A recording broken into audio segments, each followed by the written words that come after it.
नमस्कार दोस्तों, कैसे हैं आप सब। द केरल स्टोरी लगातार रिकॉर्ड्स तोड़ रही है। 5 मई को रिलीज़ हुई इस फिल्म ने अपने रिलीज होने के 10 दिनों के भीतर ही 150 करोड़ की कमाई कर ली है।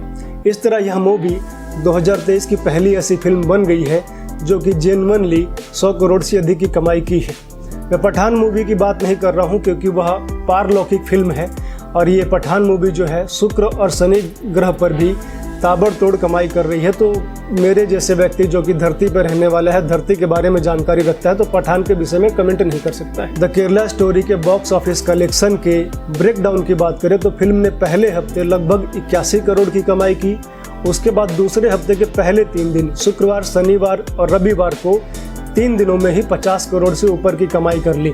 और जिस तरह से फिल्म का ट्रेंड दिख रहा है, फिल्म अभी स्लो नहीं पड़ी है। ऐसा लग रहा है कि फिल्म 2022 की one of the biggest hits the Kashmir files के 350 करोड़ का जो रिकॉर्ड था उसको भी शीघ्र ही तोड़ दी गई। मैंने फिल्म देख ली है तो फिल्म का थोड़ा रिव्यू कर लेते हैं। यह फिल्म 3 युवा लड़कियों के जीवन पर आधारित है जिनका ब्रेन वॉश करके उन्हें इस्लाम कबूल करवाया जाता है।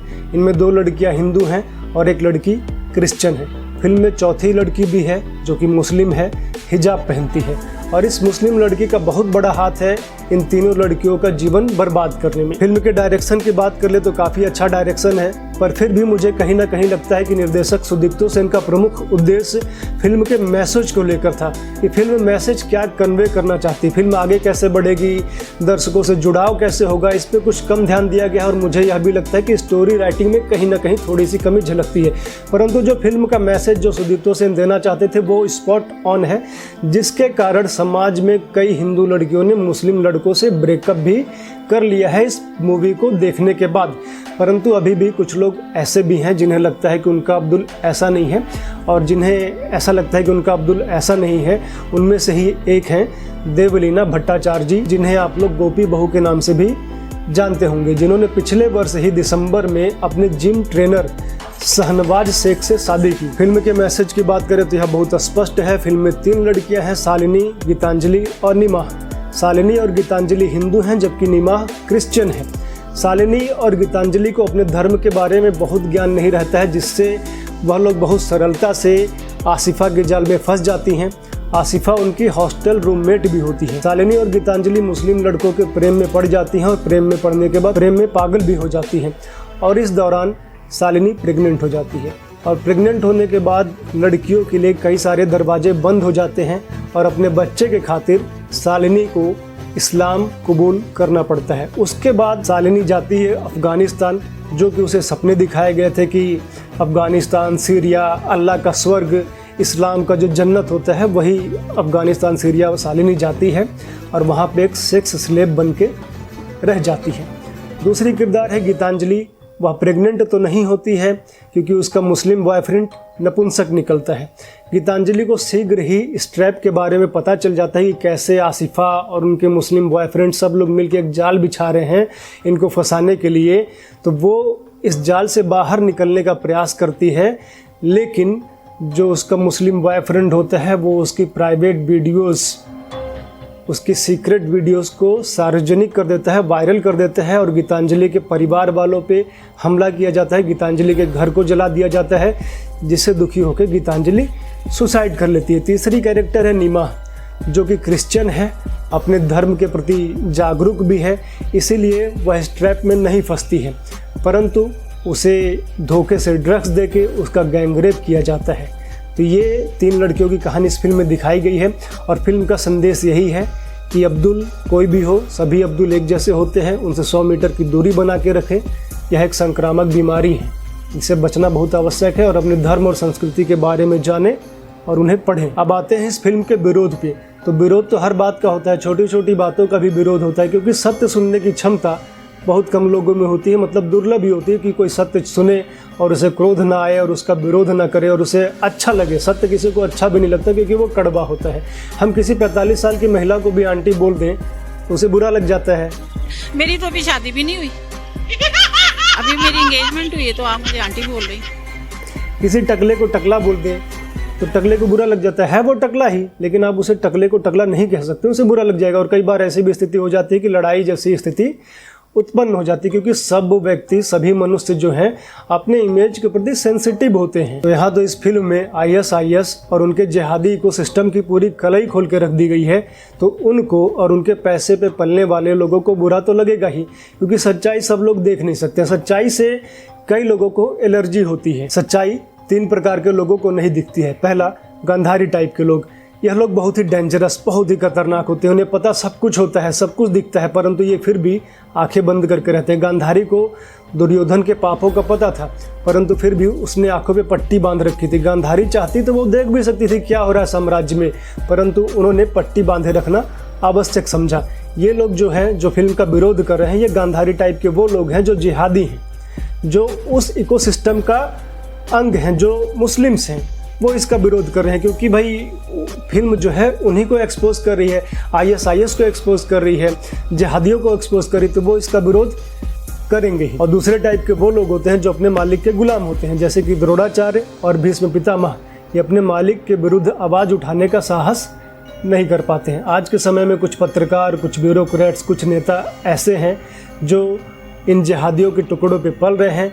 उनकी रोजी रोटी इससे चल रही है। गुजरात दंगों के समय भी आपने देखा होगा कि कुछ पत्रकार ऐसे थे जिनकी रोजी रोटी ही नरेंद्र मोदी को विलन बना के चल रही थी। तो ऐसे लोग हैं, तो ये लोग भी सच नहीं सुनेंगे, आप कितने भी फैक्ट्स और फिगर्स की बात कर ले। रामायण में भी कुंभकर्ण को पता था कि रावण ने गलत किया था सीता जी का हरण करके। कुंभकर्ण ने रावण को बताया भी था कि तुमने ये गलत किया है, परंतु फिर भी कुंभकर्ण में इतना साहस नहीं था कि रावण के विरुद्ध जाए। विभीषण जैसी धर्मनिष्ठा और बहादुरी सब में नहीं होती। विभीषण को सब कुछ पता था कि रावण कितना शक्तिशाली है, यदि वो रावण से बगावत करेगा तो रावण उसकी हत्या भी करवा सकता है। लेकिन फिर भी विभीषण अपने धर्म पे अड़े रहे और उन्होंने रावण का साथ नहीं दिया, उन्होंने राम जी का साथ दिया। और तीसरे टाइप के लोग होते हैं धृतराष्ट्र टाइप के लोग, जो कि जन्म से ही अंधे होते हैं, अर्थात मूर्ख होते हैं। उन्हें कुछ भी पता नहीं होता है कि सही क्या है, गलत क्या है। वो उन्हें जो भी समझा दिया जाए उन्हें वही सही या गलत लगने लगता है। तो 3 टाइप के लोग होते हैं जिन्हें सच्चाई नहीं दिखती है। अब आते हैं तथ्यों पे कि द केरला स्टोरी किन फैक्ट्स एंड फिगर्स पे बेस्ड है। 2010 में केरल के तत्कालीन मुख्यमंत्री VS अच्युतानंद जी ने एक इंटरव्यू में कहा था कि PFI अगले 20 वर्षों में केरल को इस्लामिक स्टेट बनाने के प्लान पे काम कर रहे हैं।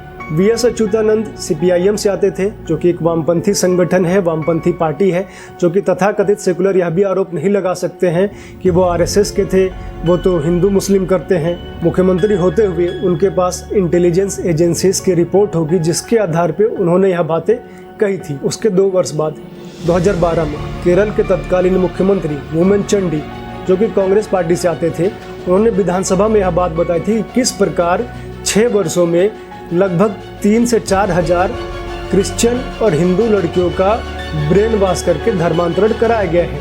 और किसी प्रदेश के मुख्यमंत्री यदि कोई बात कहते हैं और विधानसभा के पटल पे कहते हैं तो वो कोई हवाई बात नहीं होती है, वो ऑफिशियल रिकॉर्ड्स पे ही आधारित होती है। और आप सभी को पता है कि ऑफिशियल रिकॉर्ड जो होते हैं वो रियल ग्राउंड पे जो स्थिति है उससे कम ही होता है, क्योंकि अधिकतर केसेस दर्ज ही नहीं होते हैं। और जब बात आती है लव जिहाद की, तो उसमें अधिकतर लड़कियां उनके परिवार वाले अपने सम्मान और इज्जत के खातिर रिपोर्ट से दर्ज नहीं कराते हैं। और अभी जो केरल के मुख्यमंत्री हैं पिनराई विजयन, उनका दामाद तो खुद मुस्लिम है, उनकी लड़की स्वयं लव जिहाद का शिकार हो गई। तो आप समझ सकते हैं केरल में लव जिहाद और ये जो पूरा धंधा चल रहा है ब्रेन वॉश करने का, वो कितने बड़े स्तर पे ये धंधा चल रहा है। सबसे बड़ी बात यह है कि आज तक इन गांधारियों और धृतराष्ट्रों को जब यह नहीं पता चला कि आतंकवाद का मजहब क्या होता है, तो उनसे क्या ही अपेक्षा की जा सकती है। जबकि विश्व में कहीं भी आतंकवाद से संबंधित कोई भी घटना होती है, केवल भारत में नहीं विश्व में भी, तो आप न्यूज़पेपर उठा के देख लीजिए, कोई वेबसाइट उठा के देख लीजिए, तो किसका नाम सामने आता है? वो एक ही मजहब के लोगों को सामने नाम आता है। लव जिहाद की घटनाएं केवल भारत में ही नहीं विदेशों में भी बहुत होती हैं। वहाँ ऐसा करने वाले लोगों को ग्रूमिंग गैंग्स के नाम से जाना जाता है। वर्ष 2020 में ब्रिटेन में 20 मुस्लिम युवकों को लगभग 250 वर्षों की उम्र कैद की सजा सुनाई जाती है, क्योंकि उन्होंने सैकड़ों लड़कियों का गैंग रेप और शोषण किया था।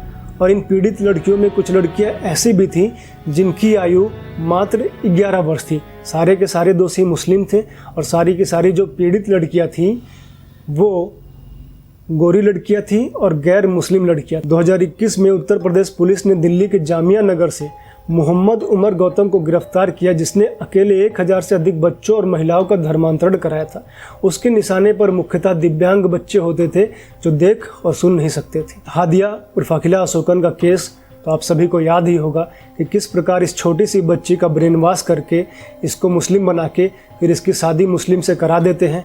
जब इसके विरोध में इसके पिता कोर्ट जाते हैं तो उनके सामने PFI कपिल सिब्बल जैसे देश के सबसे महंगे वकीलों को खड़ा कर देता है। तो आपको क्या लगता है, यह सब छिटपुट घटनाएं हैं या बहुत ही सुनियोजित तरीके से भारत और भारत की बेटियों के विरुद्ध षड्यंत्र किया जा रहा है? द केरला स्टोरी पे अपनी राय जरूर दें और देखते रहिए प्यारा भारत। धन्यवाद।